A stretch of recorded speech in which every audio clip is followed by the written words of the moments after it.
and we have very esteemed and an expert inaugural speaker, Dr. Subhash Sharma ji. I've had some opportunity to listen to him, and I have been greatly impressed with his thoughts on Indian management. So, we'll be starting these awards with discussion on Indian management. While everyone knows about him, he's a well known management education both in India and abroad. He did his PGDM from IIM Ahmedabad and PhD from University of Southern California, USA. And he is not only an academic but an institutional builder. He has worked very hard and currently is the director of Indus Business Academy, Bangalore. So it gives me indeed great honor to have you here. And now I would request you to address all of us about your new book on Indian management. The book has been very well received and it has four parts on Indianism, Indian management, evolution of Indian management, Indian models of management and leadership, and future of Indian management towards a new Earth Shastra. So it is indeed, sir. Now I would request you to kindly enlighten the audience with your thoughts. Thank you. Saurabh, thank you very much, and many thanks for inviting me on this meet. Now I will start with the what we call idea of India or the concept of India. So when we look at the idea of India or concept of India, there are many ways. India as a geographical entity in 1947 it got redefined with the independence of India. India as mythological entity. We all know about the mythology of the ancient India.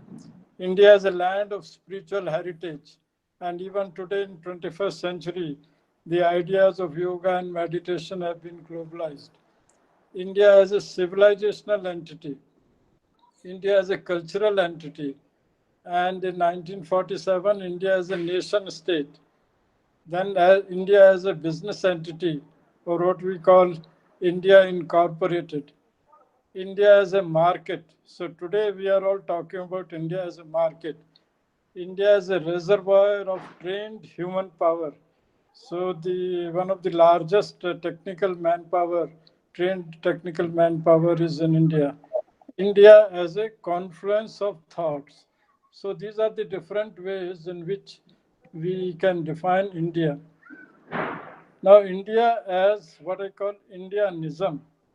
Now, when we look at the idea of India as Indianism, and then we define India in terms of three or four ideas, IN stands for infinity, D stands for diversity, and I for in, and A for absolute.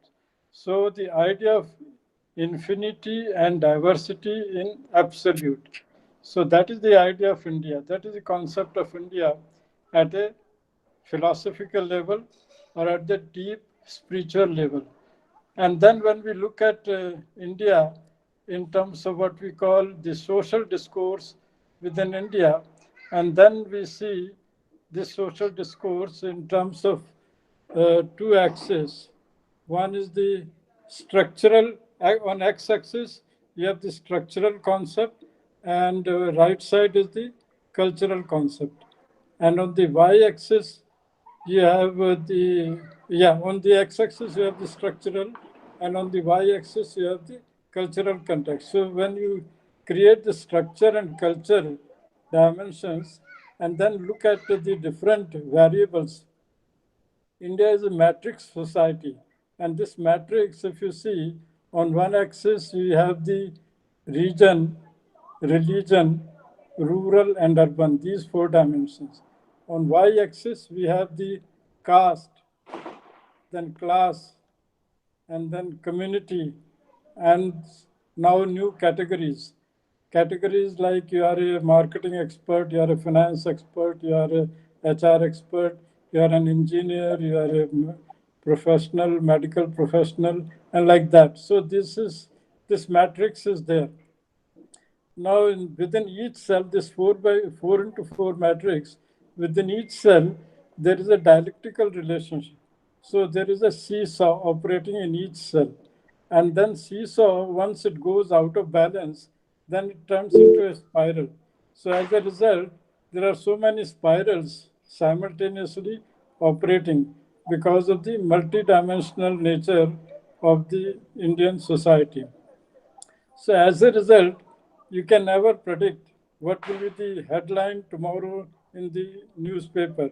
The reason is that one of the cells, suddenly one dialectical variable will go out of control, and then that will influence the whole nation and sometimes even the rest of the world. It can have an impact on that. So you can see that the leadership, enlightened leadership requires that these dialectical variables are kept under control, because if they go out of control, then there is a violence in the society, there is a negative energy in the society which we see today. So sometimes you see caste violence in Bihar, or you see religious violence in Tamil Nadu or Kerala, or like that. You can see different kinds of dimensions of this violence in this society. That is because these dialectical variables tend to get out of control, because there is a dialectical intensity. Each cell shows its dialectical intensity. Now, this matrix also helps us. Why, for example, the leftist thinkers could not understand the Indian society? Because they looked at the whole society only from one variable, that is class variable, while there are so many variables simultaneously interacting. And that is what creates unpredictability. And therefore, the history is unpredictable because these variables are operating simultaneously. So, another idea which we see in the history of India is what we call the dignity struggle. Not the class struggle, but it is the dignity struggle. The dignity is very important, and this dignity struggle we see in different phases of Indian history. For example, during medieval period, um, Rana Pratap, and then Jhansi Ki Rani, and in the modern period, the Dalit struggle or the women's struggle, all these represent the different dimensions of the Indian society. Today, India needs what we call a mind liberation, because Indian mind was colonized, and that colonization of Indian mind means the relationship was like master and the servant, the intellectual relationship. So unless the servant revolts, you are not able to create an alternative worldview or alternative ideas. So in the second stage, the mind liberates. So the intellectual revolt by the servant takes place. And that is what happened during India's freedom struggle. So whether it was Gandhi or Aurobindo or Rabindranath Tagore, and so lot of literature was created against colonialism. So there was an intellectual revolt. Now, today, we are in the third phase, which I call the mind extension. So now the relationship is master-master. So we are masters and you are also masters. So let us interact with each other at equal level. So that is the stage at which India is today. So what happens is that during the mind colonization stage, there is a dependency. So there is an intellectual dependency, and the source of inspiration for the intellectuals in India is always external. Now, this we find, for example, in among India's intellectuals, both the liberals and the leftists, their source of inspiration is always external and not drawn from the internal indigenous context. In the mind liberation stage, what happens is there is an autonomy. And then during mind liberation, the source of inspiration is internal. For example, Swami Vivekananda, his source of inspiration was internal. And during the third stage, what we call mind extension stage, the relationship is interactive, integrative, and synthetic. and that is the source of inspiration is both internal and external. Now, my own work is related to the this third idea of the mind extension. My book, which is quite well known today, you can go to Google and search for the title. Its title is Western Windows, Eastern Doors. So Western Windows and Eastern Doors. Why that title? Because the windows, purpose of windows from the knowledge creation viewpoint is to look outside. That is the methodology of the science, looking outside. You look at the atom, you look at the stars, you look at apple falling, and then you describe the laws of nature. Now, it so happened historically that all these ideas were developed in the Europe and so particularly West. So that is why I call it the Western Windows model of knowledge creation. Eastern doors. Why Eastern doors? Because the idea of doors is to look inside, go inside, experience the things, and then come out and see the reality out there. So this methodology was developed in India and particularly in the East, and therefore I call it the Eastern doors. So today in the 21st century, the time has come that we combine the two approaches, the, the approach of the Western windows and the approach of the Eastern doors. So that is the concept in which we need to work together, and that is the idea of the liberation of mind and extension of the mind and moving away from the colonization of the mind. Now, I would like to define what we call the five foundational concepts of Indian ethos or the Indian ideas or Indianism. The first basic idea is what we call unity in diversity. So there is a lot of diversity, but there is an underlying unity in that diversity. Second idea is what we call integrative synthesis. So over the centuries, the lot of thoughts have come from outside India and they got integrated with the ideas, Indian ideas, and particularly the Vedanta provides us a framework for that integrative synthesis.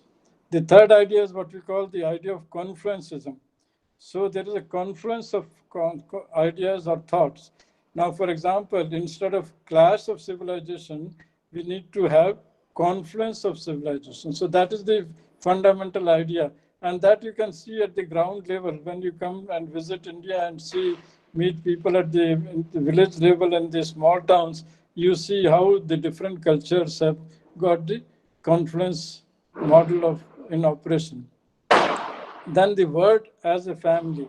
So this is another fundamental idea that the whole world is a family and therefore we need to treat everybody at equal level. And then human beings as spiritual beings. Now that is another idea which is very distinctive of the, the Indian thought. Now, all this leads us to what we call the three paradigms of management. Now, these three paradigms of management are American management, Japanese management, and Indian management. Now, to understand these three essence of these three ideas, when we look at the American management, we find that American management is basically rooted in the idea of aggression, competition and aggression. So that is a technique. You go to anywhere on the earth, you can find the Coca-Cola. So that is the result of a very competitive strategy, aggressive strategy. So I call it as a K model. I've just made a change in the spelling and call it cola. And why I called it, it will get clear in a moment. Second is Japanese management. Japanese management, the essence is what we call the idea of Kaizen. Kaizen means continuous improvement. Japan got destroyed during World War II, but then they have risen subsequently in around 30, 40 years. The secret of that rise was in the idea of Kaizen. You keep on improving, improving, and improving, and that is what makes you win the battle. The Indian idea is knowledge seeking. So since knowledge seeking is fundamental to the Indian ethos, so that is the K, third K. So this I call it as K cube. K cube, cola into Kaizen into knowledge. Today, if you want to achieve competitive advantage in the marketplace, then you need to follow this K cube model. You need to be little aggressive. You need to focus on continuous improvement. And we are living in knowledge economy, so you need to focus on the idea of knowledge. So this is the concept of the Indian management. Indian management is a combination of American, Japanese, and the indigenous ideas. Now, how the idea of management developed in India. So, this is what we call the four phases of the development of idea of Indian management. Phase one was adopting the scientific approach to management. With the establishment of Indian Institutes of Management at Ahmedabad, Calcutta, Bangalore, and subsequently at many other places, this approach was adopted. Then second was phase in the phase two. There was recognizing the need of indigenous management thinking. Many professors in these institutes felt that there is a need to develop Indian concepts in management, what we call the grounded praxis approach to management. So you need to have look at the ground reality and how the concepts can be related to the ground reality. Then came the third phase, and that is what we call towards Indian ideas in management. So people started looking at the organizations operating at the grassroots level and started conceptualizing how they are operating, and from that conceptualization came certain ideas which we call the Indian ideas in management. And now we are moving towards phase four, which is globalization of the Indian thought. So this is basically the idea of the Indian management, and these ideas, the four-phase journey, are reflected in what we call the five thought streams of Indian management. The first thought stream is integrative indigenization, leading to new concepts development in Indian management. I talked about the integrative synthesis. So that leads to integrative indigenization. Second is the grounded praxis approach to create knowledge about Indian management. I just now mentioned about grounded praxis means relate your vision and mission to the ground realities. And like, for example, multidimensional nature of Indian society. Then Indian ethos, Indian culture, and management. Then conceptualization from the ground, and integration and synthesis of the Western and the Eastern ideas of management and leadership, what we call the windows and the doors model. Now I'm skipping some slides.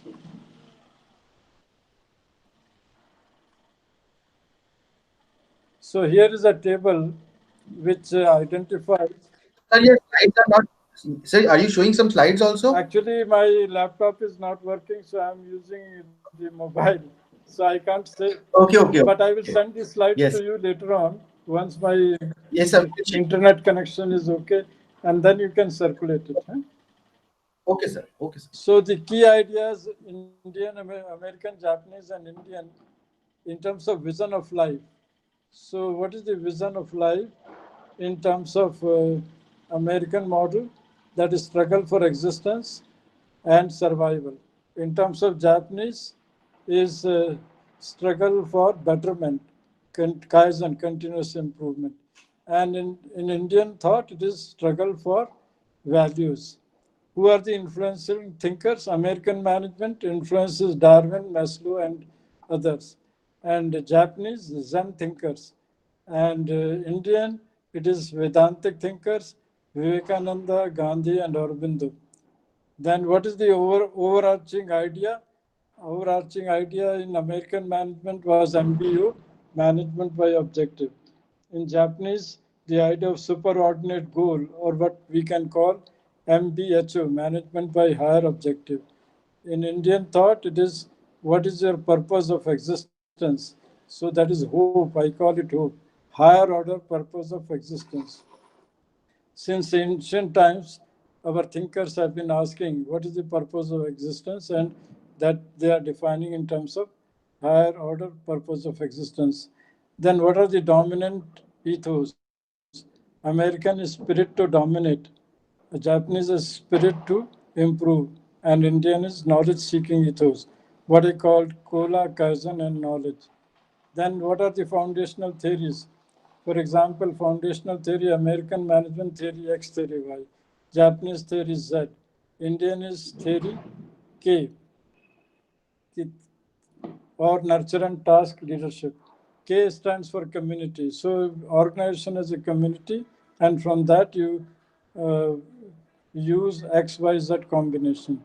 Then, leadership is rationality oriented, American management, and in the rationality plus creativity, and in Indian it is head plus heart plus consciousness. That means rationality, creativity, and spirituality. Now, HR practices in American management, human being is a resource. In Japanese management, HR, a human being, is relationship is in terms of managing teams, and in Indian management focuses on self. Sustainability in American management, it's still evolving. Japanese management, it is still evolving, but in Indian management, the idea is inherent. Now, here is is an Indian model for corporate development, and here I've used the Indian phrases. It starts with human welfare and not with profit. Where American management starts with profit, but here it starts with human welfare, and that you achieve through these ideas. These are the Indian terms: the Shubh Labh or the ethical profit, and work as worship. And then on the left side, it is Nishkam Karma or unattached action, and uh, backed by self development. And then all of them, the foundation is in organization as a family or theory K. And in the center is the avoidance of extremes, what we call the middle path. There are some duplications in this figure. I will remove that once I send this to you. So there is a model of leadership, and this model is put the right effort, learn from the expert or excellent ones, avoid the extremes, and evaluate according to results, and follow the path of right conduct. So if you put that model into this framework, we have what we call the four visions. So what is the vision of life? And then what is the vision of humanity? And that is the what is the vision of society, and what is the vision of profit? So the corporates will have to take into consideration all these four visions, and not just the one vision, which is the vision of life. So here is the Indian model of management and leadership, what we call holistic vision of life. And there is a famous shloka, Sarve Bhavantu Sukhina, happiness for all. And then you put all this and put the right effort, and learn from experts, avoid the extremes, and follow the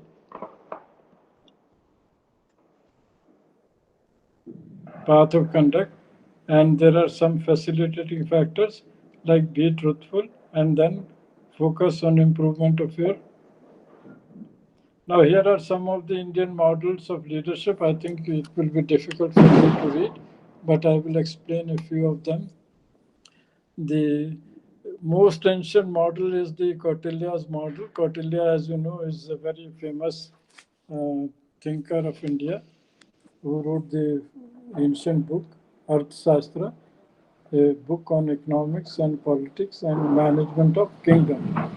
So he gave the model of leadership, which we call Vijikshu.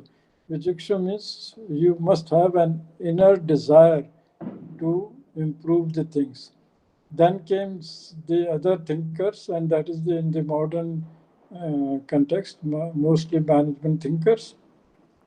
And these are, for example, there is another phrase in India which is known as Karta. Karta is the head of a family or head of the business. So CEO is a Karta, and the Karta means he follows the ethical rules. So he is very high as far as ethics are concerned.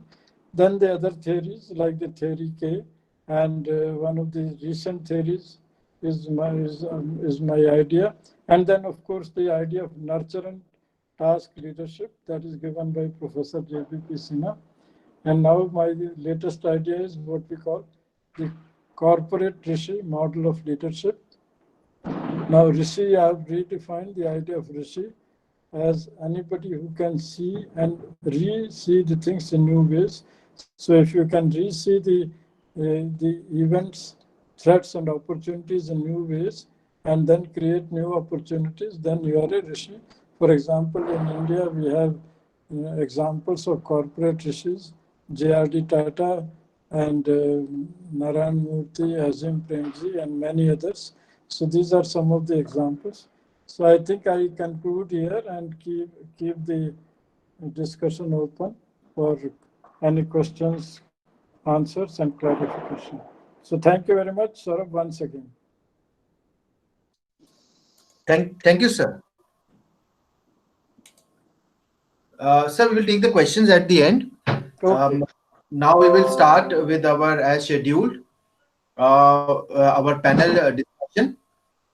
And now I would like to welcome all the esteemed panelists, which includes Professor Dr. Manas Pandey, who is the Executive VP of Indian Commerce Association, and from Department of Business Economics, Faculty of Management Studies, VPS Purvanchal University, Jaunpur. I would also like to welcome Professor Manuel Rocha Armada. He is a professor par excellence, and he is from University of Minho, Portugal. I also welcome Professor Dr. Kantipati Srivasa Rao, who is an Associate Professor of Commerce with Osmania University, Hyderabad. I'll also welcome Professor Dr. Gianluca Matrocchi, who is an Associate Professor of Banking, University of Rome, Italy. I'll welcome Professor Dr. Cristiana Lille from University of Minho, Portugal. And I also welcome Professor Singh, who has joined us to listen to all the esteemed panelists. Now, before moving ahead, the panel discussion will focus on how to achieve excellence in teaching, in research, and as a corporate. I would request all the panelists. So we have about 40 minutes, and we have 5 panelists, so you can 8 to 10 minutes each. I think they with each panelist are there, and the challenge, now earlier teaching, was not so focused, but now the pressures on professors to be very high in terms of the grades they get from feedback they get from students, in terms of research getting published into what category of journals, if we can discuss this, then how much is your citation, as a corporate also, the kind of challenges that have come. Primarily our participants are professors and faculty members, so we could focus more on teaching and research. And I would also like you to share some challenges you faced during your lifetime in terms of achieving excellence. The good thing is that we all talk about excellence, but very few people talk how to achieve it. And today we have such an esteemed panel joined from Portugal, from Rome, from different parts of India. It is indeed such an honor to invite you. And now maybe I could start with the request Professor Armada to give his view on how to achieve excellence in research. Also, sir, if you could talk about postdoc. You yourself have attained postdoc from some of the finest institutions in the world. So, I mean, what is the relevance of that in achieving excellence? So over to you. and then I would request all the panelists to share their opinion. The same pattern may be followed. We can just start with Professor Armada. He is our esteemed guest. Yes, yes, sir. Okay. Thank you. Are we listening well? Yes, sir. Yes, sir. We can hear you, sir. So, happy Diwali to my Indian here in gigs in particular. I did not know what I was talking about. Now I know. Just listening to you, I have to improve something. Then before going to the subject, is Professor Manas Pandey the author of a book on financial management? Is he the same? Or Manas Pandey, is he the author of the book on financial management? Sir, that is I am Pandey. Myself, Manas Pandey, and the professor of I am Pandey is the book author of financial management. Oh, okay. He's from I am Ahmedabad. Okay. So, how to achieve excellence is a very a very word, but excellence is something in teaching, research, or as a corporate. This is the topic. I thought to give you briefly describe without being modest. I just. So, by the way, I cannot change my background. I don't know how to change my background. It seems I am on a beach. I don't know. So I began studying undergraduate and in economics, by the way.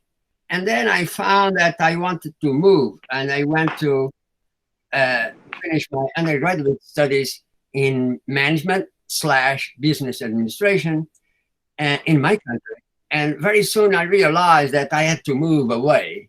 And I did go to United Kingdom. At that time, it was very difficult, very, very difficult to get a sponsorship. And I went to do my master in management science. Can you believe that? As compared to what I'm doing now, programming, computing. So I had this dream of pushing the quality of my research, the quality of my teaching. I did leave my country, literally, to United Kingdom. Then I came back. And I thought to go again to the United Kingdom, to another very famous university. And I did my PhD in another area, in different areas. Then I came back, and I thought, well, I did organize a series of conferences where your father, Sorab, and your brother have been here in my university. They were my guests, special guests, and many other people around the world. And I decided to go to the United States. And I went to the Wharton School. Wharton School really did change a lot in my life. And then I spent several months in Philadelphia. And I came back to England again. But this time to another school of my dream, London Business School. And I think this school, more than Wharton, did shift my mind in terms of Wharton, of course, is excellent, not that much in teaching, but in research. And I really did learn a lot in my life. The time I spent in London, where I met your brother, Aman, several times. But previously, when I was a student, undergrad, I did work on a firm. So a civil construction firm. And this experience, practical experience, along with my experience as an academic,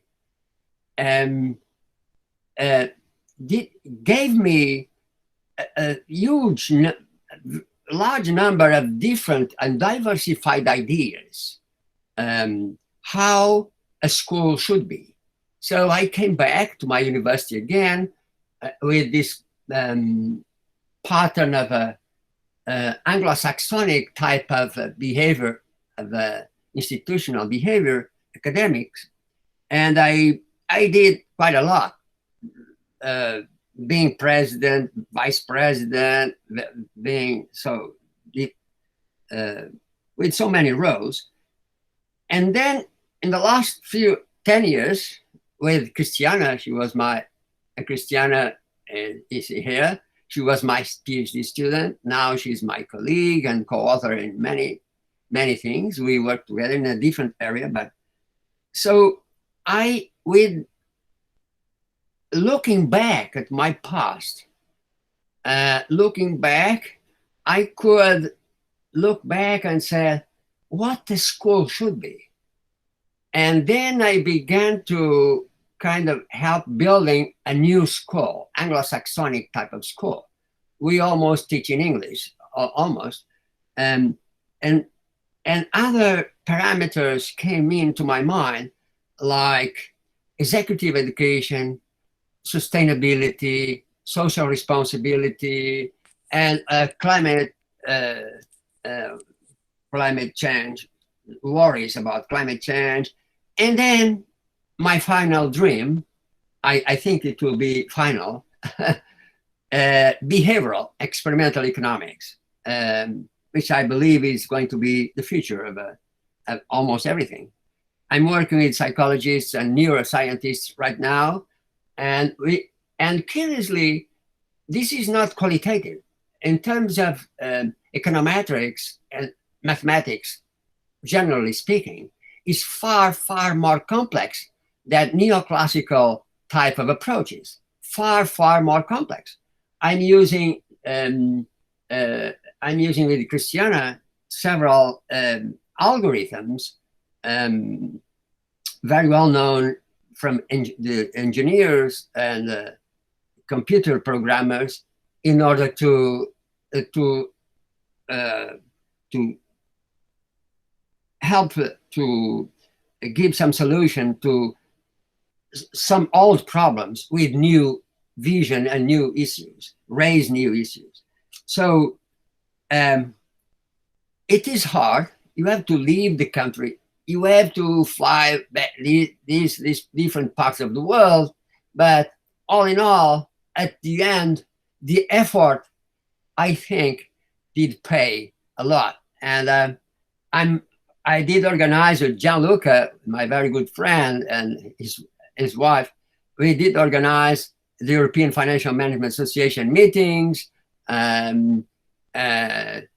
the Portuguese Finance Network, which I was one of the founders, and I have some surprises, but I cannot talk right now, for another World Finance, not World Finance Conference, World Conference in Finance, not World Finance Conference, is another conference, but I have to take some decisions within 2 or 3 days, but I cannot talk now, we will see. So it pays to the efforts you make in life, flying back and forth, family without family, it pays for trying to reach some excellence in teaching and research, and incorporate the experience when you did work when you work at the same time before in a practical, in a corporate, real life corporate. So you can combine all these dimensions so that the university might respond to the new challenges of our times. Thank you. Thank you, sir. It was very wonderful to listen to you. Now I would request Professor Pandey, Professor Manas Pandey, to share his view on how, in commerce, we are striving to achieve excellence in terms of teaching, in terms of research, and Indian Commerce Association also gives a lot of awards. So how, what young researchers should do that they become really worthy of such an award being given by your esteemed institution, or otherwise worthy of being an excellent teacher and researcher? Thank you. Thank you, Saurabh, for giving me an opportunity. Esteemed fellow jury members for the Edge India Times Awards, Mr. Sunil Sayalji, CEO of India Nokia Limited, and Professor Saurabh Agarwal, coordinator. It gives me an immense pleasure to be the part of the Edge India Times Award. And the award is for the teaching and research as well as to increase their brand values as a corporate. If you are going to the details, I can quote one Hindi poem of the Rashtravi Maithili Sharan Gupta. विद्या हो तेरा नाश जो तू रोजी रोटी के काम आई. The Rashtravi Maithili Sharan Gupta has given his view on the knowledge and education in such a way that whatever the knowledge we are giving to the nowadays to the society, that is not the knowledge, that is the part of the education system, where we have our Macaulay's education policies and we are following the certain rules and regulation, and on the basis of that we are giving them the awards and degrees. But as far as the knowledge is concerned, as far as the education is concerned, if we talk about the knowledge, it comes from the various sources. You can say it is a pragmatic approach where you can get the knowledge. But if we talk about the educational system, which we are following from going to the schools and educational institution and getting some sort of some types of knowledge, that is the limited one. So if we take into consideration the teaching and research part, no doubt about it, there is need of innovation in the teaching. And innovation in the teaching is required by the teachers also, so that they can make the changes in their pedagogy and give proper knowledge, recent trends, recent changes, recent technological changes in our education system.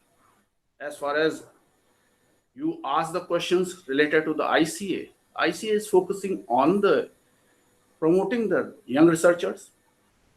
We have a Research Scholars Award, where only the research scholars can present their papers without the name of the supervisor. Their own paper will be taken into consideration for the award purpose. And the second is we have given Shamiuddin Awards, where again the researcher can give their own contribution from the field of their research work, means their PhD works. And the third award is Manu Bhai Shah Award, there where anybody can participate. Manu Bhai Shah is an industrialist based on America, and he has given us a very heavy amount to our association, and the award is for a good research work. Now, it is really a very tough competition. If you go in the Indian Commerce Association, you will find the researchers are fighting each one with the different points, different research methodologies, aspects, and issues. And we have divided this award into the field of commerce, like finance, marketing, HR, every year. This year, the concept is only for the marketing scholars. So last year it was for the HR scholars. So we have given an opportunity to each and every stream of the commerce and management fields. And another award goes to the Manu Bhai Shah Lifetime Achievement Awards. And that is given to those senior faculty members. They have contributed too much to the commerce and management fields. So all these activities are performed by the Indian Commerce Association for promoting the research, teaching, and extension activities also. If you have an extension activities, you will get the very good primary based data. And on the basis of that, you can give a proper information to the society in the form of their research paper. So for that very purpose. Now, the government is also focusing on through the new National Education Policy 2020, focusing on these areas where they wanted that the teachers and faculty members has been given a right to change their pedagogy according to the requirement, according to the needs of the society, as well as promoting the researches and making some of the institutions like Meru researchers, Meru multidisciplinary education and research institutions, and they are providing an opportunity to the in the form of NTF, where the technological changes has been made. So the government is also focusing on these issues, and I feel that this time this present government has given an drastic change in the education system in India after the Lord Macaulay's education policy, because in 1986 and 1990 there was a slight changes in the education policy, but it was you can say a little bit modernization of that education system. But now, in true sense, what the education system required in India is to be implemented by the present government, that is by introducing the National Education Policy 2020. So I feel that we have an opportunity to make the changes in the research activities, to make the changes in the teaching style and teaching, focusing on the knowledge-based education system, so that when the students will come out, they will be employed or self-employed by getting that knowledge. So with these words, thank you for giving me an opportunity for sharing my views. Thank you. Thank you, sir. I must acknowledge also we have been joined by Ms. Martha Armada, daughter of Professor Armada, and she is also CEO of a very big digital firm in Portugal. So, madam, we welcome you to our small meeting of intellectuals. Now, moving forward, I also thank all the speakers for valuing the time. Now, I would request Professor Gianluca Matroci to share his views. University of Rome, I'm very much impressed with his LinkedIn post and the innovation his university shows in terms of the program, the module, and also, his students I see get very good placement opportunities. He's always posting. So, sir, we would like you to focus on how excellent teaching and how excellent research help education institution get better accreditations, better rankings, and how we should strive for it. Thank you. Okay. He's been joined here from Rome. Okay. Thanks for your kind invitation. I will try to answer to your question. So the idea is that when we try to achieve the best performance in teaching, we cannot miss to invest in research and to invest in corporate relationship. Because if you don't have both of them, probably you cannot provide a good teaching experience. I will talk about my experience. My experience was related to having some opportunities for teaching abroad that allowed me to improve my teaching skills over time. At the beginning, I was able to go for the first time abroad in China, in Nanjing, the former capital of China. And after, I started to go abroad, essentially in Europe, for visiting good schools like the University of Minho in Portugal, visiting schools in Greece, in France, Germany, and so on. What I learned from this experience abroad was essentially to know how colleagues try to teach something, what is their teaching approach, and what can be implemented also in my country. If you don't have an experience of going abroad and meet other colleagues that do the same, probably you cannot improve too much, because by yourself, you cannot evaluate yourself and identify your skills or your lackness. Looking at someone else that is teaching normally is easier to understand what else you can do and how you can improve. What else matters is to not miss the link with the industry, because we are from business, economics, and so on. We are a social science school, and in order to improve, you need to understand what is necessary for the market and what could be interesting for the market. In my experience, I'm teaching banking. My links are mainly related to banks and banking association. By interacting with them for consultancy services, for master program and so on, I can understand what is still requested by the market and what is no longer requested by the market. If you identify your program for teaching without taking care about the industry, probably you will never update it, and so you will be never so interesting for your students and so interesting for an accreditation of your university and so on. Lastly, and probably most important, we are academicians and we need to work together. What does it mean? That if you don't have a network that allows you to do something together, normally you are not able to perform at your best. What you need to do is try to create a network. You will find friends when you create your network, like Manuel is for me, and some others that you can find abroad. They will help you in order to understand what you can do and why it's better to do something with respect to something else. They will give you the opportunity to join projects together, so they will give you an opportunity to grow.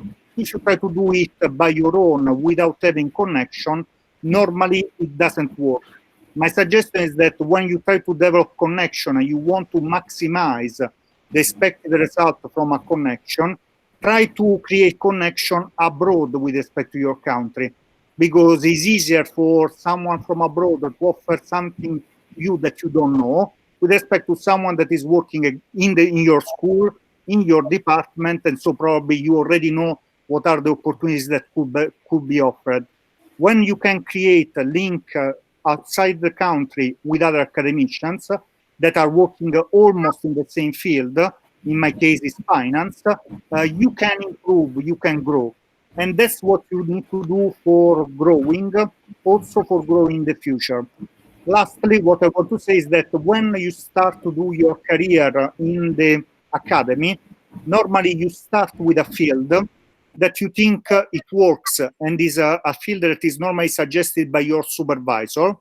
But don't worry, during your life, you can change your mind, you can switch and try to analyze also some different issues, like the behavioral finance that Manuel was analyzing. For me is the real estate finance that I was not thinking to study at the beginning of my career. So it's a job that will give you a lot of opportunities. It will take time, but you will have a lot of unique opportunities that will allow you to obtain results and probably to grow as faster as you can. But remember, you are not alone and you cannot work alone.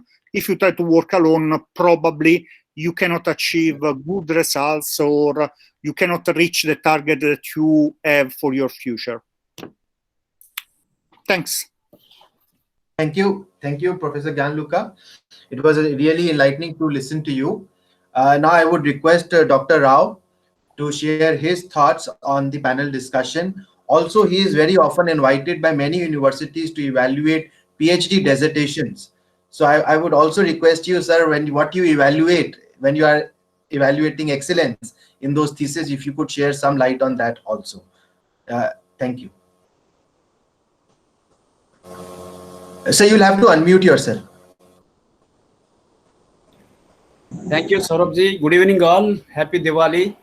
And I'm very much thankful to Saurabhji, Professor Saurabhji, for giving me this opportunity to speak or to share some of my views and thoughts out of my experiences of teaching for the last 25 years. Now, the teaching and the research experiences for the last 25 years, whatever I gained, I just put before you. And today it is very glad to me to meet all the eminent people on the Google platform, Professor Manas Pandeyji, Professor H.K. Singh ji, Professor Chetan Srivastav ji, Professor Christiana ji, and Professor Gyan Loka ji, and Professor Rakesh Patak ji, Professor Manuel ji, Armada, Professor Malyadri ji on the platform. These are all great people and who would like to share their views and thoughts. Now, let us come to the teaching and research.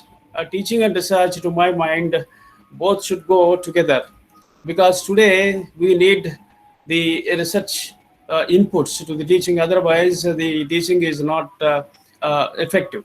So to get excellence in research and teaching and research, to my mind, both should go together, and then only the teaching part will be very, very effective.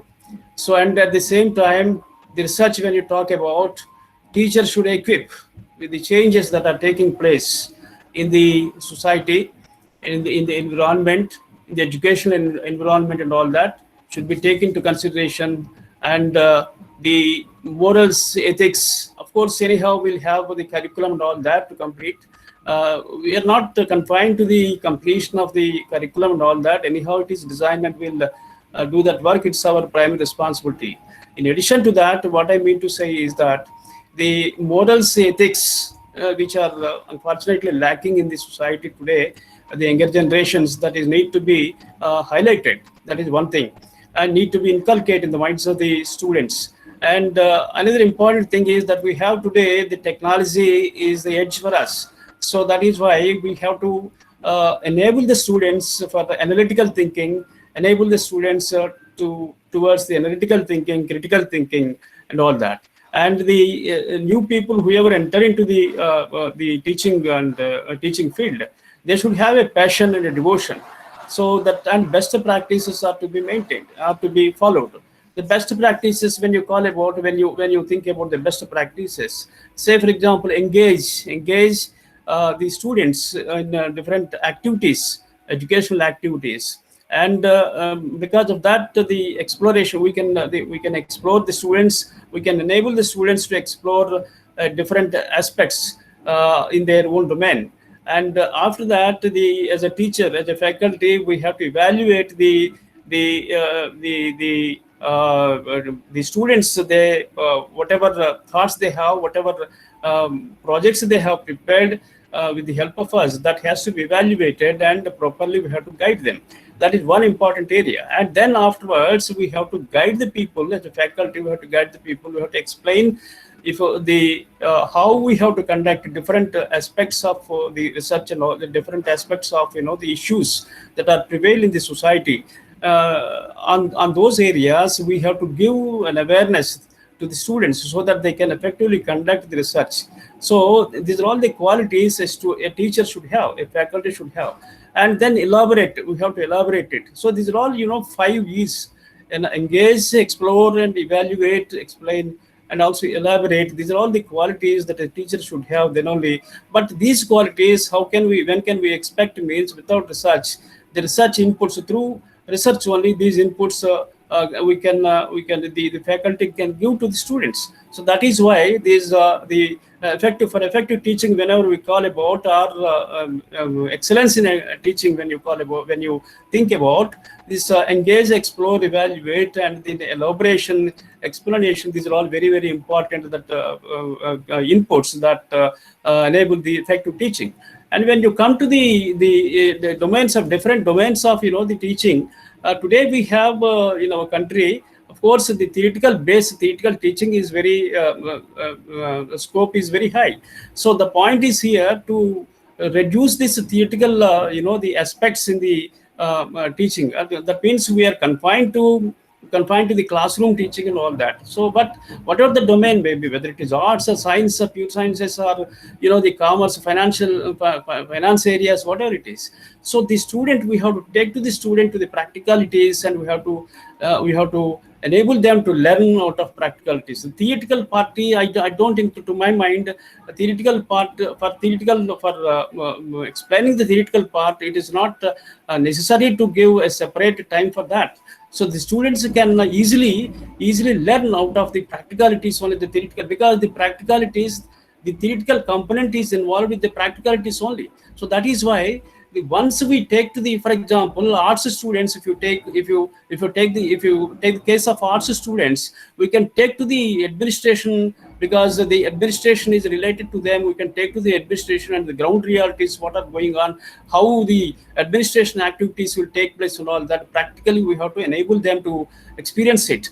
That is one thing. Science, as far as science students are concerned, the faculty anyhow, they have the labs and laboratories and all that. So along with the research activities, the lab is associated with the research activities, many research the experiments and all that to take place. So my opinion is that there is no, you have to cut short the theoretical base, because I'm not saying that theoretical base has to cut short. The theoretical base, the student can automatically will learn from the practical base. So practical base is important, because we are lacking the practical base. That is the reason our students are not in a position to grab the good opportunities because of the practicalities, because of lack of practicalities and all that. So in the same manner, finances areas, if you take, because I belong to finance, so finance areas, if you take industry, commerce, manufacturing, trade, distribution, these are all activities will go on in the finance areas and domains. So whatever it is, when a student is finance background, should be taken to the industry, should be taken to the manufacturing areas, and how the finance activities are taking place. So that has to be explained, so that what happens, the theoretical component also will be covered automatically with the practicalities. That is only my opinion. And theoretical aspects, theoretical aspects, classroom activities are to be minimized to some extent, to the maximum possible extent, because that will be covered from the practicalities.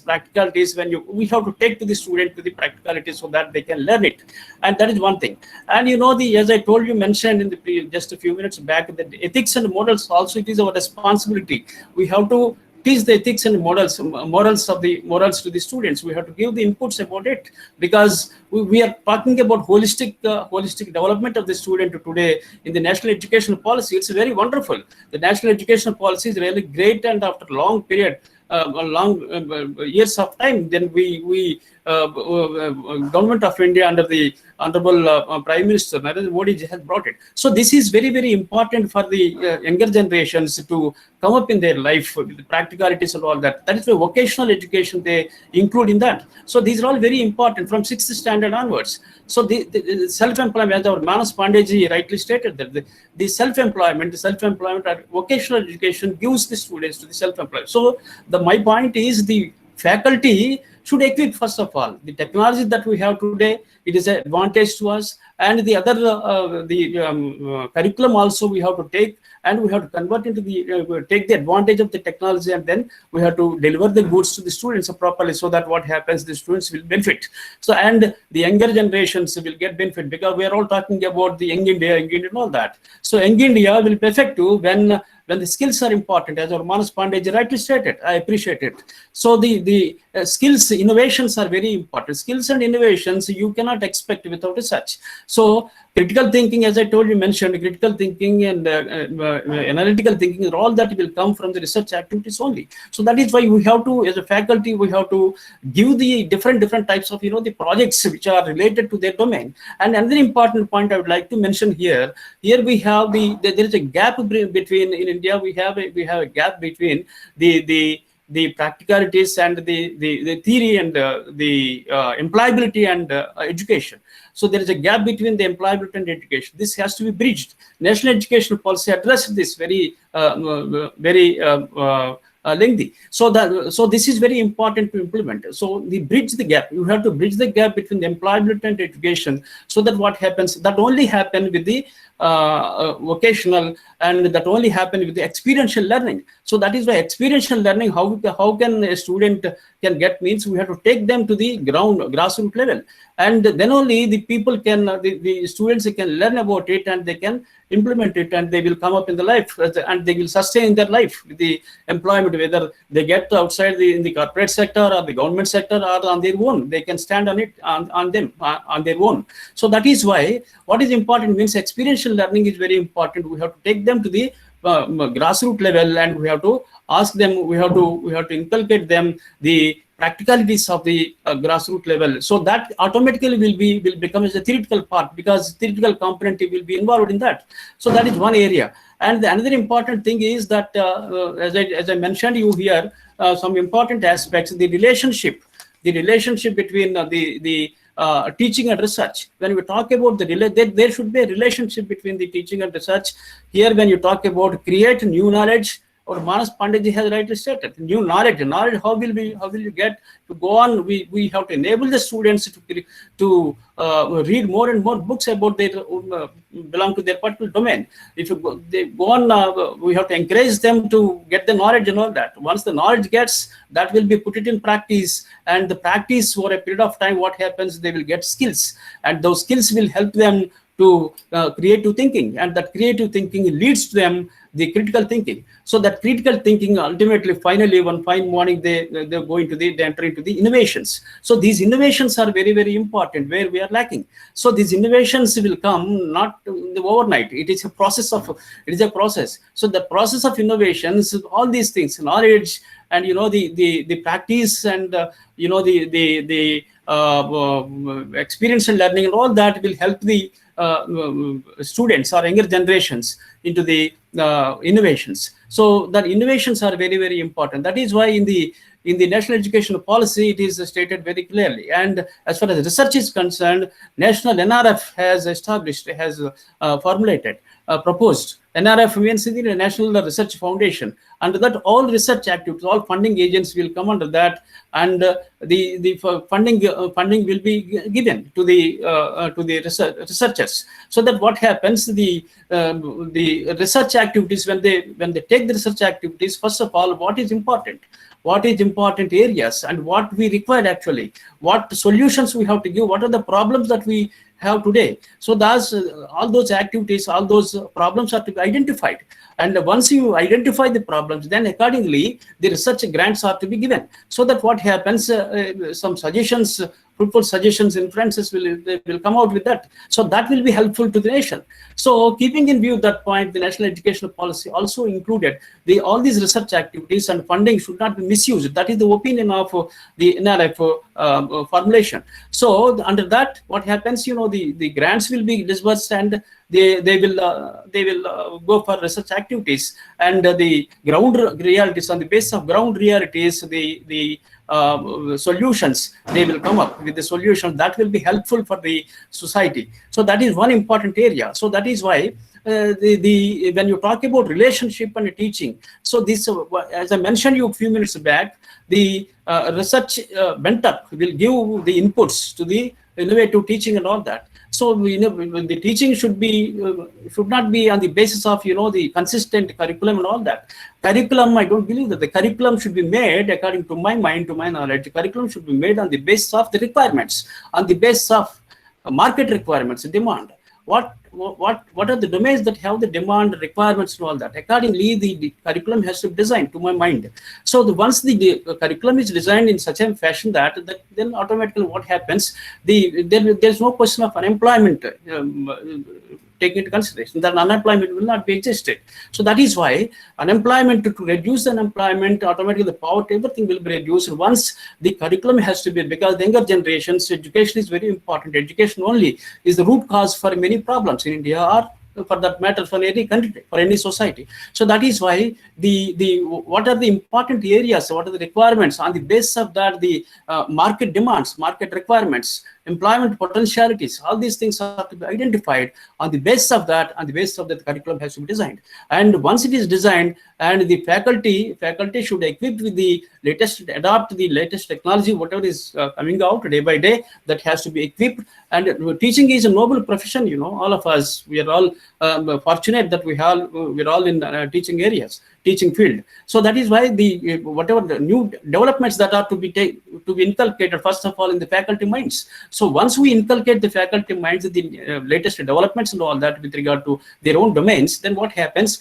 they can give correct information to the students, and the students also will come up in their life. So that is why the latest innovations, because we as a mentor, the teacher is a mentor and the student is a faculty, student is a mentee. So the mentor has to guide the student, so that what happens, they will come up in the life. So to guide the student, or to give the proper directions to the mentor, to the students, what we have to do is, we as a faculty should equip the latest technology, should adapt the latest technology and latest information that are going on, coming, and that has to be there in our minds. So then only we can deliver the goods properly, and that will be advantage to the students. And in the future, what happens, the student or the younger generation will get benefit. So this is one important area. And then you have the another important area, just 1 minute I will take, how to strengthen the connectivity between the research and the research and the teaching. The curriculum, as I told you, it should be curriculum should be market oriented and requirement oriented, research requirement oriented. It should not be consistent. It should always be. It is not. See, for example, if we frame the curriculum generally 4 years, 5 years like that, we'll continue it. It's not correct, to my mind. I'm sorry, to my mind. So the curriculum should always be changed according to the situations, according to the requirements. That's what my opinion. So when it is changed according to the curriculum, according to the requirements, then what happens? That will sustain. So that is why research is very important for that. So that is why universities and colleges all put together, and they have to think about it, and the market, the situations, the requirements, societal requirements, needs in the traditions, cultures, and all that also should be taken into consideration for upholding the ethics and morals of the morals in the country, in the society. So these are all the very important aspects. Add personal touch also. You have to be close to the students. Unless you have the personal touch with the students, you cannot maintain the rapport, and you cannot maintain a good relationship with them. So that is another important point. And when you talk about the focus on relationship, as I told you, mentor and the relationship, like mentor and mentee, it should be maintained. And another important thing is that we have the very important aspect that we have, that the best practices. I have already told about the best practices and the methods of teaching. Just within 1 minute, I'll finish it. Lecture method, we have the traditional lecture method. All that is there.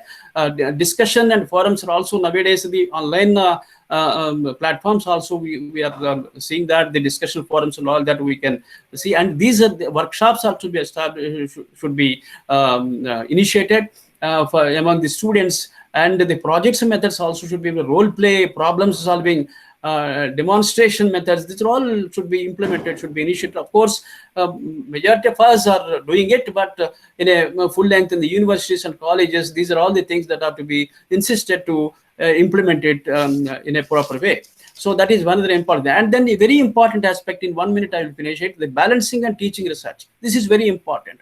How do you balance the balancing of teaching and research, both? Because nowadays the teaching and research both are very, very important. As I mentioned a few minutes back, without research you cannot, he is not an academician, to my mind. He is not a full-fledged academician. So academician should have a research, but how to balance it? Under that you have the improved knowledge has to be improved, improvement of the analytical skills and all that, as I mentioned, above the and all that, the thinking will be improved, innovations will come, better decisions can be taken. And not only that, reputation of the faculty also will enhance and develop ethics and morals, as I mentioned, and positive attitudes towards the students also need to develop. This is our responsibility only. So that is why these are all the qualities that the faculty should have to become excellence, or to achieve excellence in the field of teaching and research.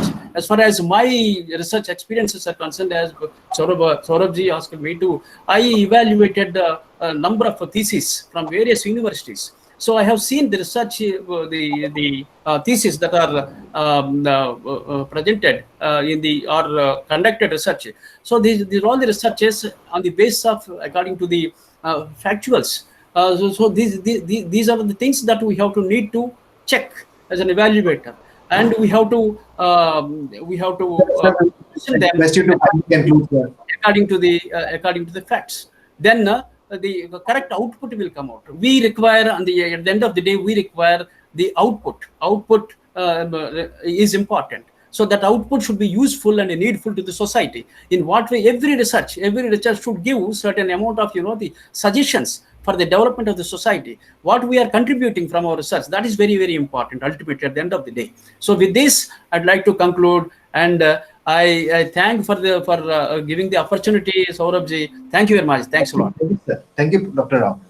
Now, thank you for. Now, I would request Professor Christiana Liel to discuss her viewpoint. She has published extensively with Professor Mata in very high quality journals. So, ma'am, if you would now, we would request you to share your thoughts on how to achieve excellence in teaching and research. Okay. Good Yes, we afternoon. can. Can you listen? Greetings to all members of this panel and to participants of this event. And thank you for inviting me to this panel and for giving me the opportunity to talk about excellence in teaching and research. Well, answering your question, nowadays we can observe that universities around the world are coming under increasing pressure to combine excellence in education and research with social and economic impact. We are expected and we are required not only to educate students and drive the advancement of knowledge, but also to contribute to societal and economical development. So, excellence in education and research is seen as a global topic of interest, and universities are in competition for the highest quality of research and for top students. And universities are ranked against each other in global university rankings, and these rankings have a great impact on how teaching and learning is conducted at universities and what is considered important for educating the future generations.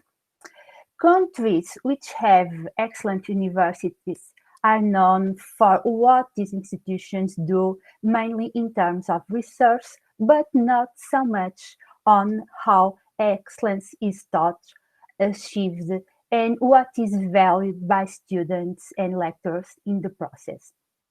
Moreover, universities have an increasingly important role in preparing students for the next generation workforce and lifelong learning, a responsibility that is undergoing significant transformation. So first of all, we should ask what is excellence, because to achieve excellence, we need to understand the concept, and we can say that we need to be exceptionally good. So it's not only to be good, that is not enough. We need to be excellent. But there are many different measures for excellence or quality, and these measures are based in quantifying certain characteristics and meet several dimensions of quality that are also important. For instance, to be local, to generate social development, to act ethically and with integrity can be great goals, but are much more difficult to be measured in global indicators and rankings. Let me bring you a little bit of my experience. My first professional experience was in a consulting company just for a few months, and then I moved for an academic career. And at the beginning, I have the opportunity to go to Mozambique, teaching in an university in a very poor region, and also working in research with United Nations in a program for industrial and social development. And it was very enlightening for me because it was in my early 20s, and I could learn very soon what excellence and success are, and that these are relative terms. The social impact that we generate is very important. And for instance, in that case, obviously that university wasn't in the top rankings, but even though we had a great social impact in the region, and that is also very, very important.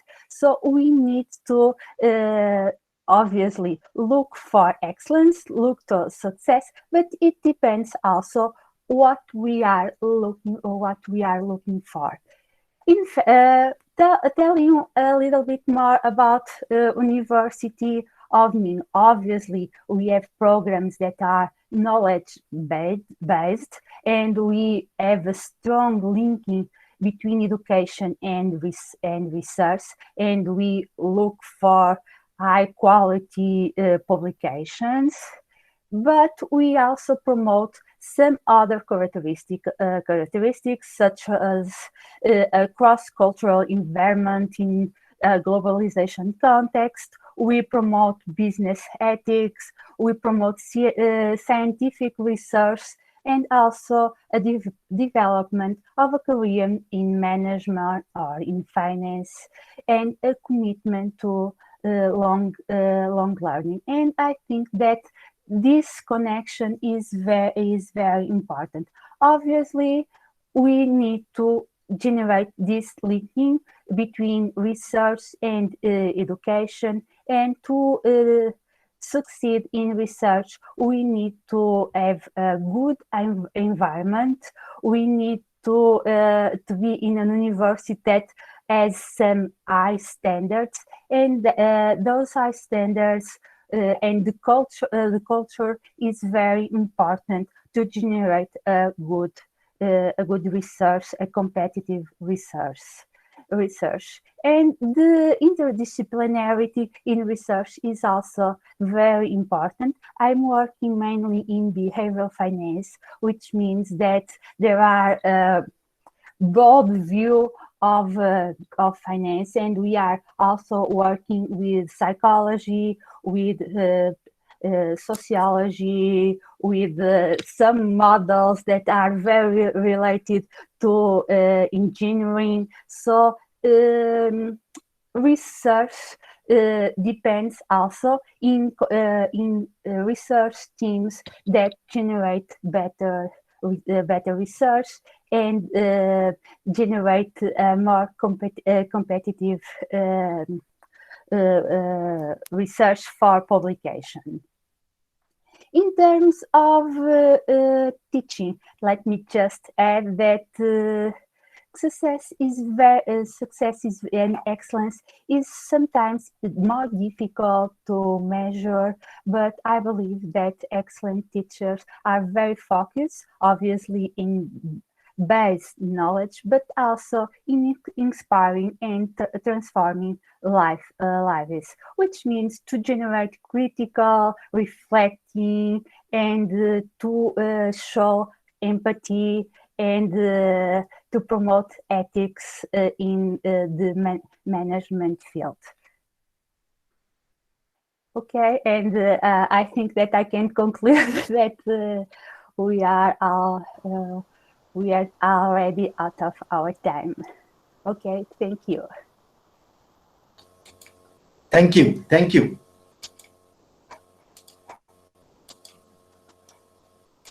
Now I would request Shri Naveen Jakar, ITS. He's Assistant Director General Security, Indian Telecommunication Service, ITS, Ministry of Communications, Department of Communication, Government of India, to please give the guest of honor address.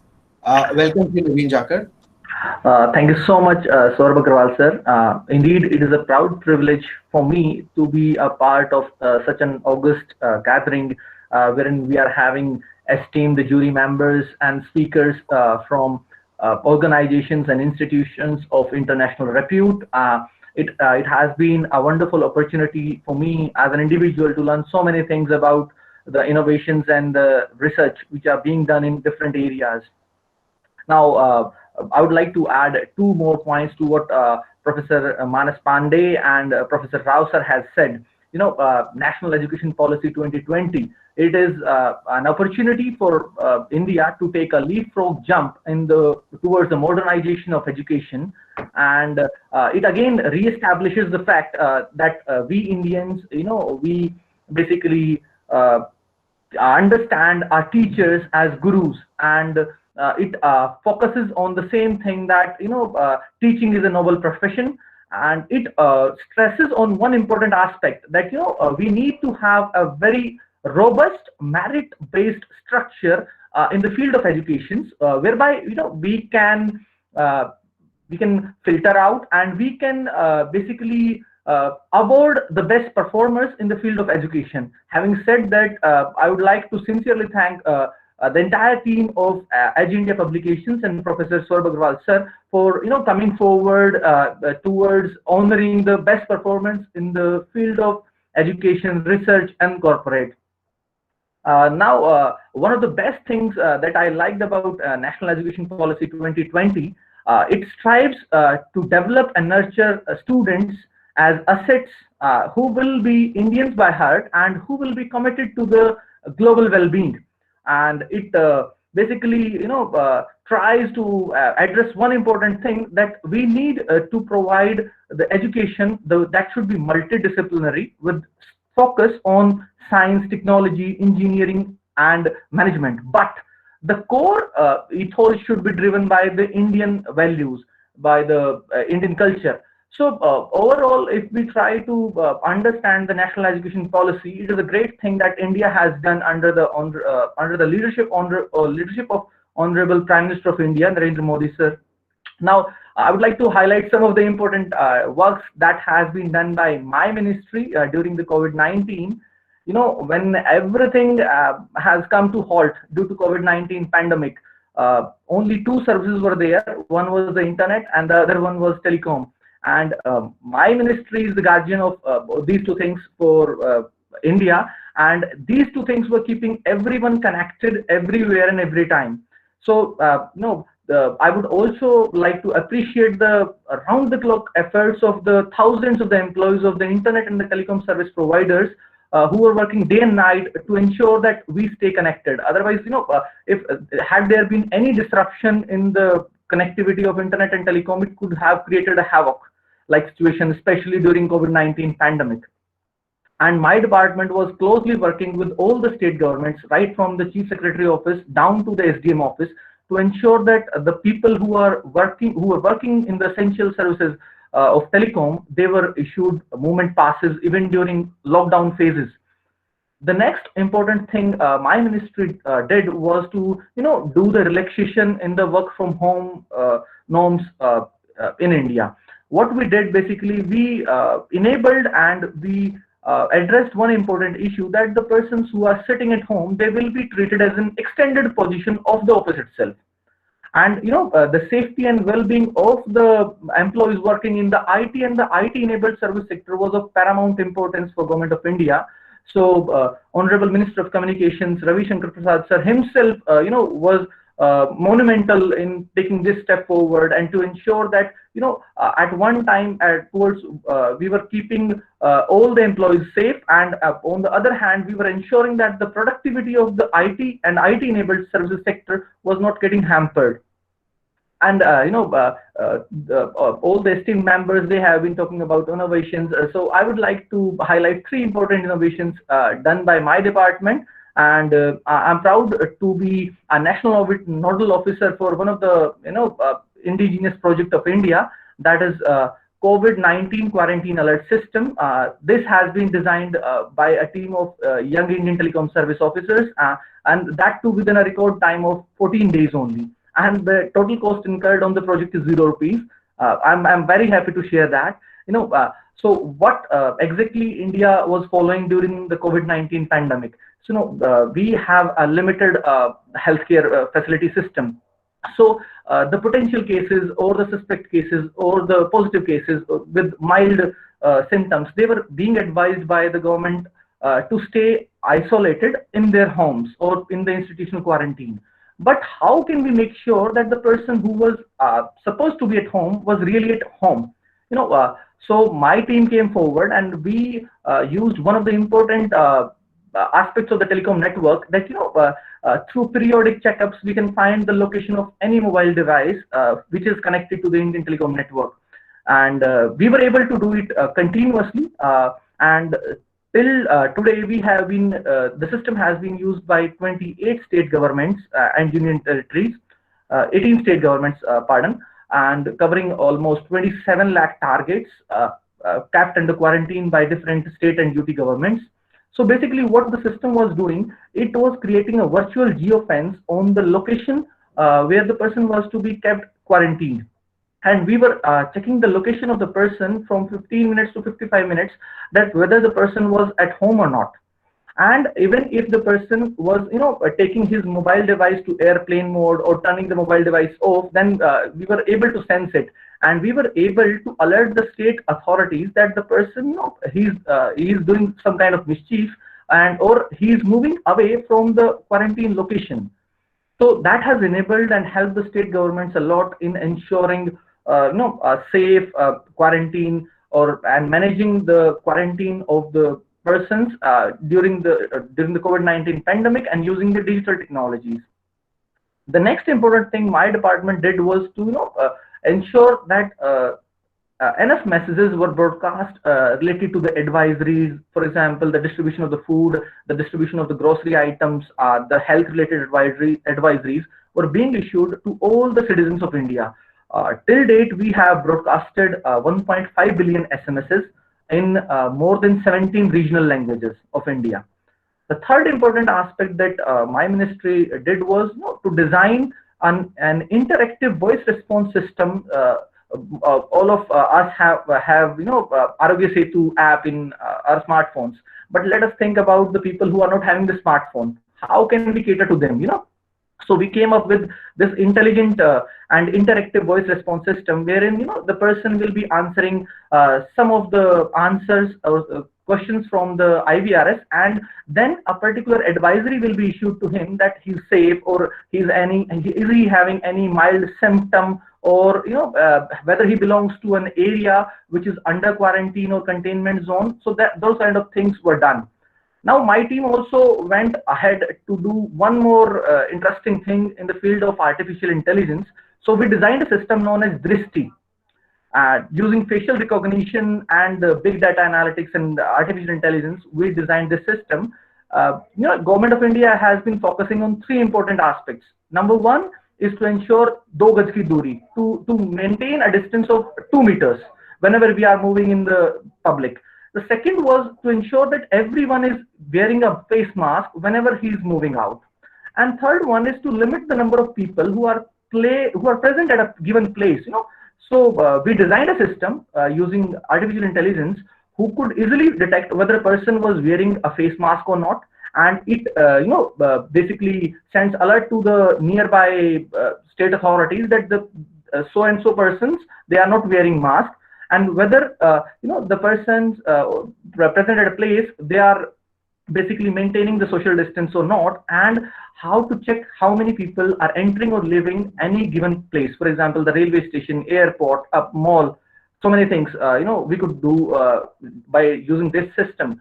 So over and over, what I feel that the COVID-19 pandemic has taught us a lot as far as the innovation is concerned, and same goes for the researchers also. The way they are learning the theory, they should be able to translate the meaning of theory into the practical knowledge and practical implementation. Every thing should be looked at as an opportunity. How can we apply our knowledge, what we have learned as a researcher, and how we can basically provide a societal impact using our knowledge, maybe using technology, maybe in whatever field we are doing.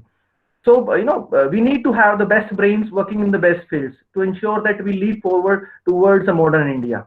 So with these words, I once again thank Professor Agrawal sir and his entire team for coming forward, in honoring the excellence in the field of research, innovation, in the field of training, research and corporate. Thank you so much. Thank you, Shri Naveen Jakarji, for such an excellent discussion. And now we are coming to the most important part of this particular session, and that is to, we did a small initiative to grade the esteemed faculty members and corporate on a scale of 1 star to 5 star. While, all the faculty members are 5 stars per se, but we have to do some comparative evaluation, and that what we have done. If any faculty member is not satisfied, you too have 1 week of time to put an appeal, and we would review the decision. So now I would now be naming those. In case your name doesn't come here, you can always write an email to us, and we will check, the status. So first, we would give it to, we have, so this is one. Rest, we would just be giving the name. So we have seen the write-up and the video presentation, and Mr. Avinash Bhatt has been given 4 stars. Then we have B. Santosh Kumar, who has also been given 4 stars.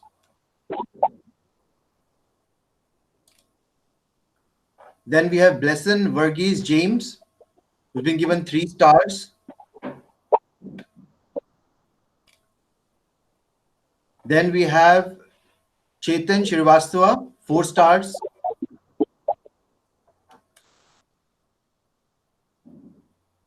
Guru K, 4 stars. Himanga Datta, 4 stars.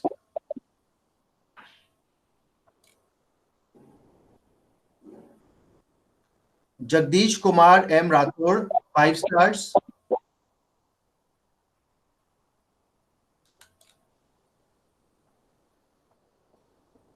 Jeet Singh, 4 stars.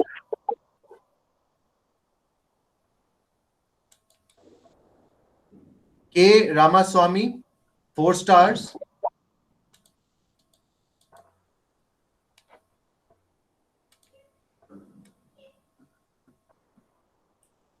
Kiran Kumar Kudumula, 5 stars.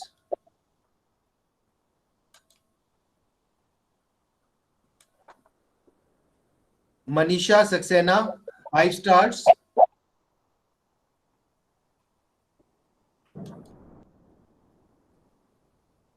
N. Lakshmi Iyer, 3 stars in research.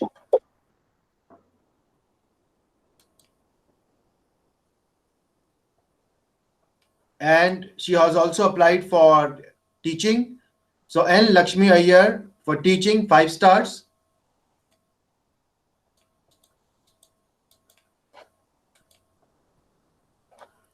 PB Sandhya Sri, 4 stars.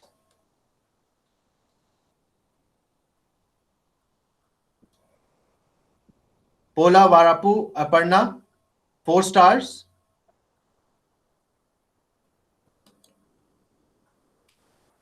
Rashmi Akuri, 5 stars.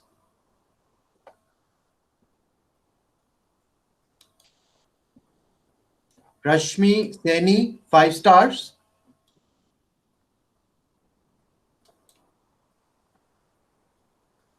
Rakesh Pathak, 5 stars.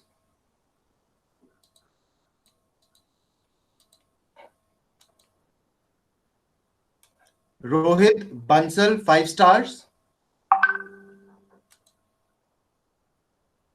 S. Videhi, 5 stars.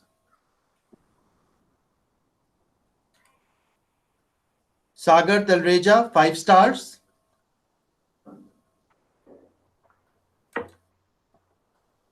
Sameer Jain, 5 stars. Sangeeta Satyanarayan, 4 stars.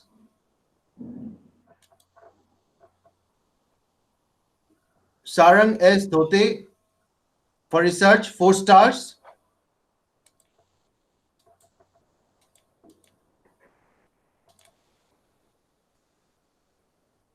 For teaching also 4 stars. Shweta Sharma, 4 stars. And for excellence as corporate, VK Sharma, 5 stars.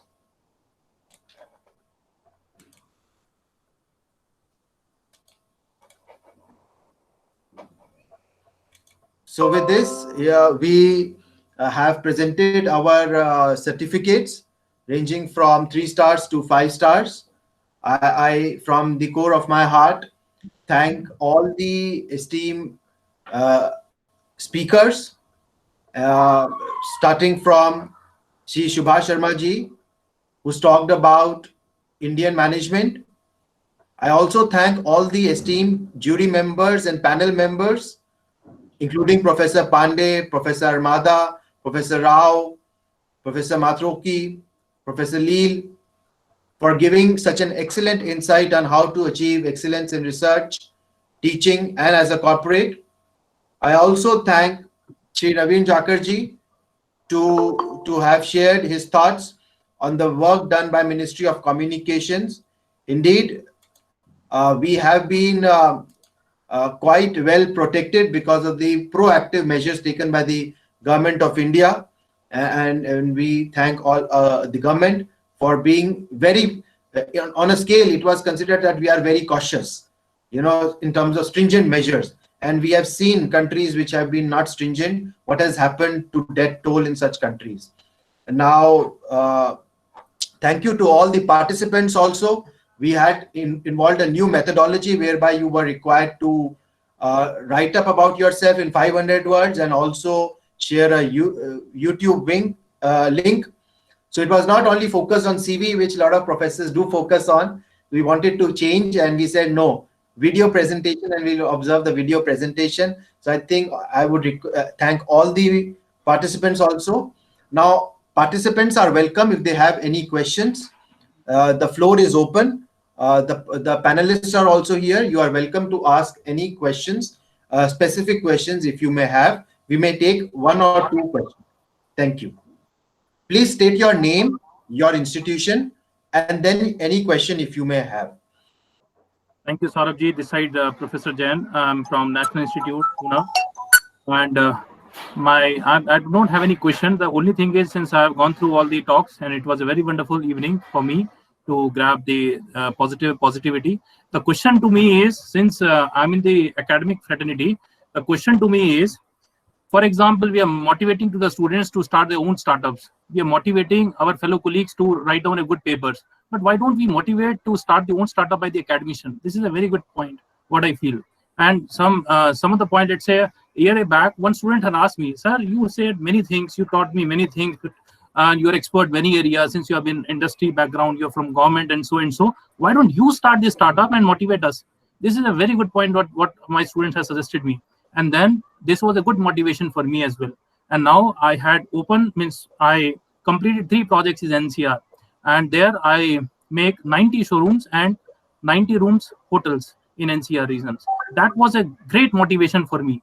So with this point, I would like that. Why we motivate only students? Why don't we motivate ourselves? So this is what my success story. And since the pandemic is going on since, let's say, 8 to 9 months are over, and we do not have any income and all that. But since our students are motivating, they are supporting us.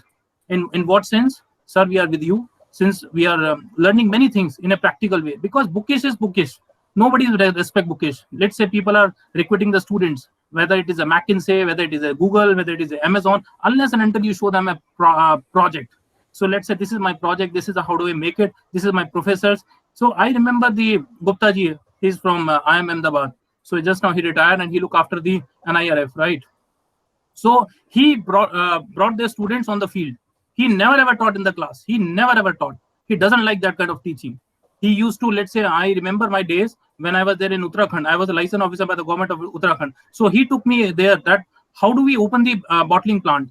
So how do we compete with the Bisleri water plant and so forth? So these are the kind of learning which we people are motivating from the professors, from the good learners, from the good motivators.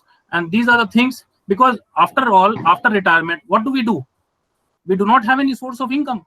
So the thing is, if we start the own startup, let's say small startup, it is not like big startup or like Amazon and Google. Let's say if you are in marketing, let's start some marketing startup. So that is a good point, that what I feel it, because I started, I have many things to do and I already done many things, but I motivate my academic fraternity, come forward and do the good things, respective of writing papers and all that. So if you start one startup, it is as equivalent to 100 papers. This is what my analysis. Thank you very much, friends. Thank you so much, all of you over here. Thank you. Yeah.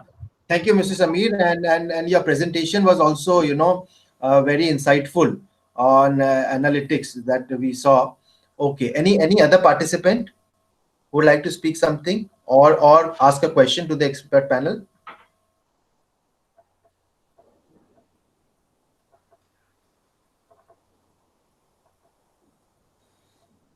Professor Saurabh. Yes. Myself, Manas. Yes, sir. Yes, sir. First of all, I must congratulate all the winners. I'm thankful to the Professor Saurabh yourself for organizing such a wonderful program in such a great manner with new innovative ideas how to select the winners. And this is the really a unique way to find out the winner also. As far as the Mr. Samir Jain's question, I am of the opinion that there is one question and the answer is one word, two words, entrepreneurial skill.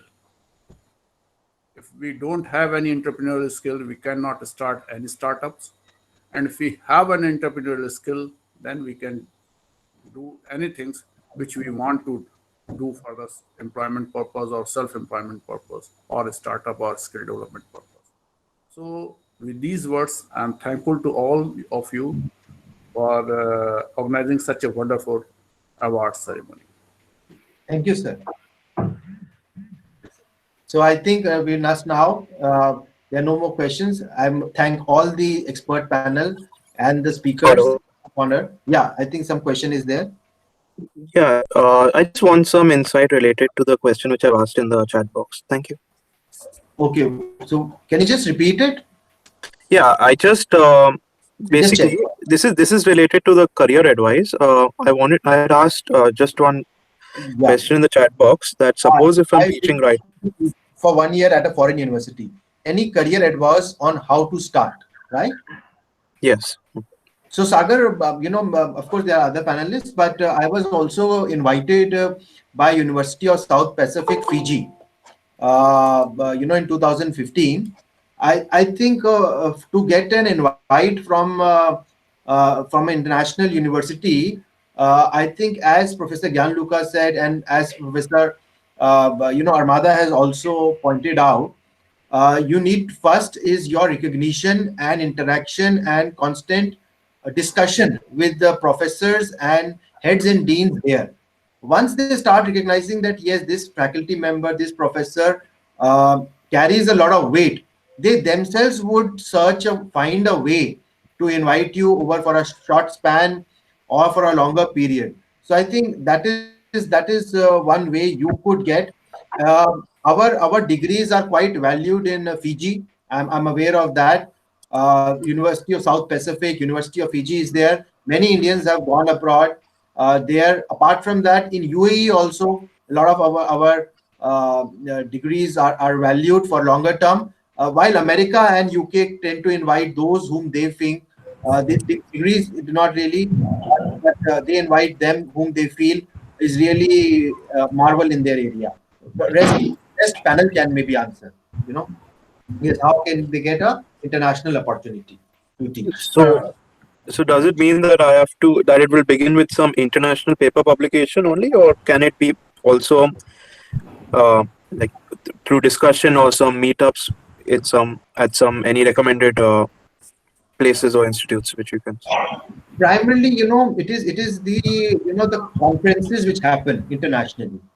So, for example, Professor Armada organizes the European Financial Management Association. Indian Commerce Association organizes the Indian Commerce Association annual event. So nationally also, we have so many associations for every.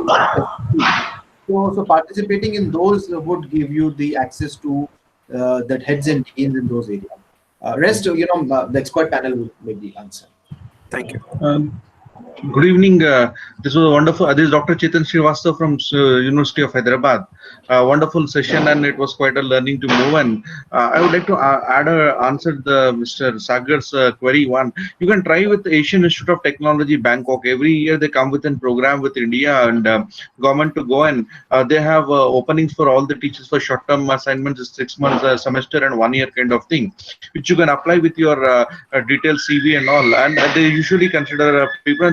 Every Indian and all these areas of management, sciences, engineering, and all are open. So I think Mr. Sagar, you should get it to IIT Bangkok thing to go on, and you really have a good time to have a foreign exposure, and you have students across the thing to go on. And as Mr. Agarwal said about UAE and all, you have a lot of Indians and US universities who are stationed in Dubai and all. You really get a lot of options. I think you should try once. All the best. Thank you, sir. Thank you. Thank you. So I think thank you to all the panelists, the guest of honor, the keynote speaker, and all the participants. I think we call it a day, and thank you once again. Your certificates would be emailed to you within next 2 days, right? Within next 2 working days, right? Thank you. Thank you, Saurabh. Thank you very much. Thank you. Thank you all. Thank you. Thanks. Goodbye. Thank you. Namaste. Regards to your family. Thank you. Bye bye. Thank you, sir. I would convey it to them. Thank you.